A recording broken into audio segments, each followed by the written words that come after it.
the frozen silence of the northern skies, a lone fighter jet carves its path through the clouds, one that military analysts once believed no aircraft could ever take. This is the Saab JAS 39 Gripen, a war machine born not from endless military budgets, but from ingenuity, defiance, and a relentless pursuit of rewriting the rules of air combat. Today, it has achieved what the very rulebook of modern warfare said was impossible. But how did a small Scandinavian nation create a jet that could rival, even outwit, the most powerful air forces on Earth? It begins with the story of Sweden, a country too small to afford the luxury of failure, yet too proud to depend entirely on foreign powers. Unlike the United States or Russia, who poured billions into fighter programs, Sweden faced a brutal choice: either innovate against the odds or be left defenseless. The Gripen was their answer. From the very start, the skeptics were relentless. Experts insisted that a single-engine fighter could never combine agility, cost-effectiveness, and modern technology in one platform.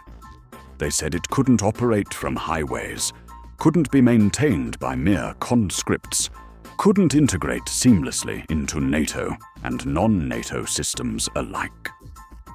But the Gripen would go on to prove them all wrong. One of its most shocking feats came during war simulations, where Gripens consistently killed enemy aircraft many times their cost. In mock battles against F-16s, even against the prestigious Eurofighter Typhoon, the Gripen often emerged as the underdog that flipped the script.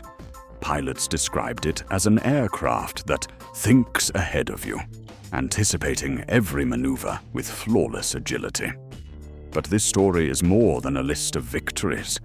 It is about how Sweden defied a global arms race and built a jet so advanced that it forced superpowers to take notice. At the core of its impossible achievement lies its doctrine. The Gripen was not designed for dominance through raw power, but through survival, adaptability, and sheer intelligence. Unlike jets that demand billion-dollar bases, the Gripen can refuel and rearm on a highway in under 10 minutes, with a team of just 6 soldiers and a truck. This shattered the long-standing belief that high-tech fighters must be chained to massive infrastructure.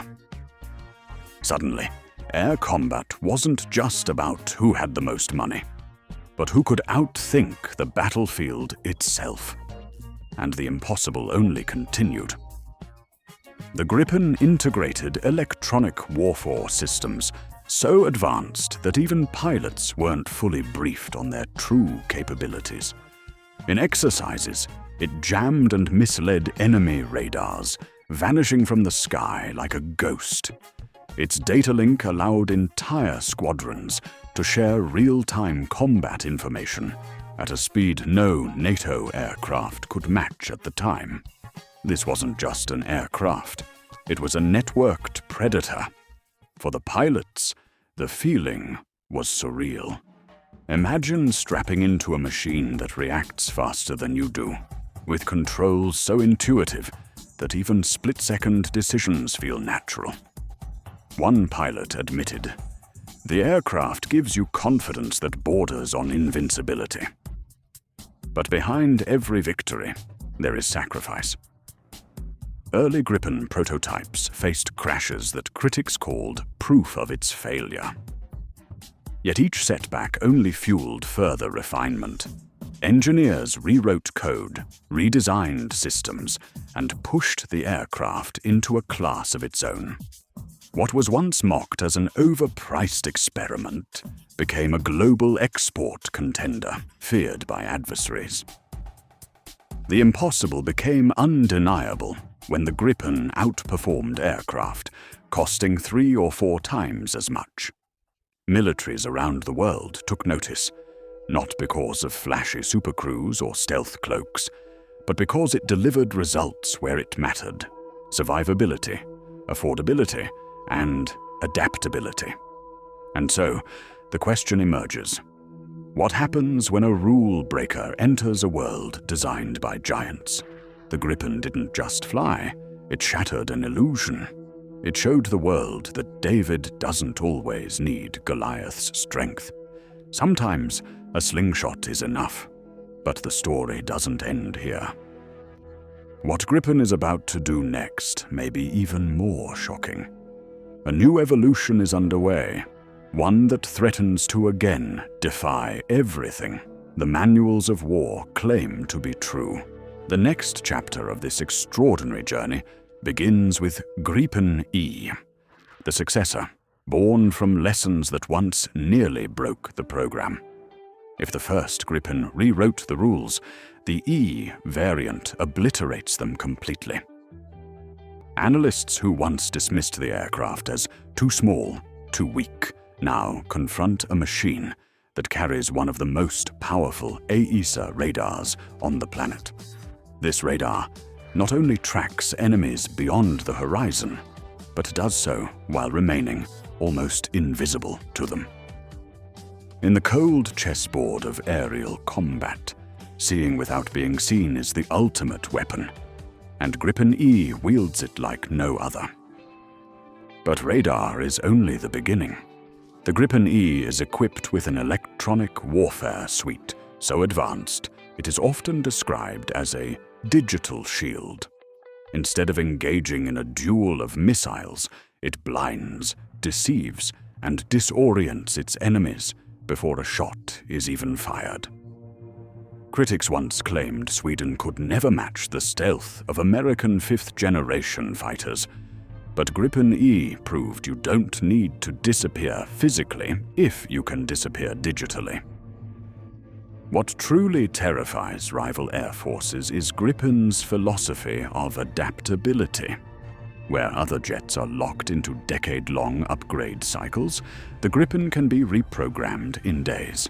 Need a new missile system? Install it. A new radar mode? Update it. This modular design means the Gripen is never truly outdated. It evolves at the pace of technology itself.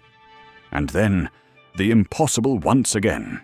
In trials, the Gripen demonstrated the ability to deploy with minimal support, operating from dirt runways and icy stretches of road.